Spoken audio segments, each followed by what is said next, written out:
Si Desiree Delica.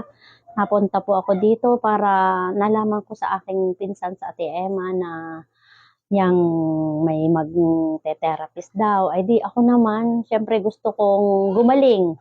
Kaya pumunta ako, sumama, magkasama kami mag-asawa. So ako yung nauna, ay di naramdaman ko yung sobrang sakit.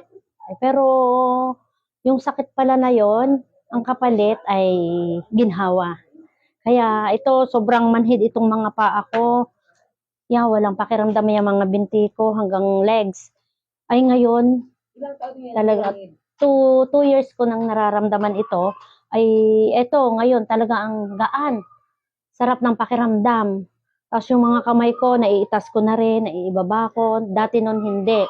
Tapos, ito nga na sabi ko, utay-utay kong inaano yung aking mga bayawang kung ano ga. Parang ngayon ang gaan. Ang gaan. Tapos ako yung nag-exercise ng paganyan, hindi ko kayang itaas.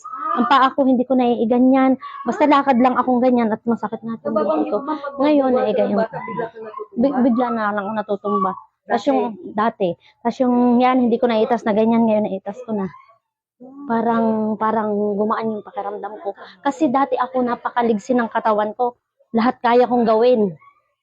Ay nawala yun sa loob ng 2 taon, pinahirapan ako na hirap ako. Buti salamat, 50.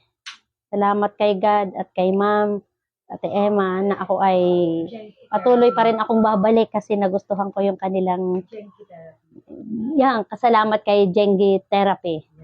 Thank you, napakagaling. Ibig sabihin, ma'am, hindi mo yan naangat. Hindi ko, ma'am, dati ito na 2 years na ako pinipilit ko lang mag-alaga ng apo kasi mahal ko aking mga apo. Ngayon? Ay ngayon, parang talagang may nararamdaman ka dyan? Walang, may pakiramdam na, ma'am. After 2 years? Opo, yung 2 taong yun, wala ngayon. Nung isang beses niyo ako ma-therapy, ay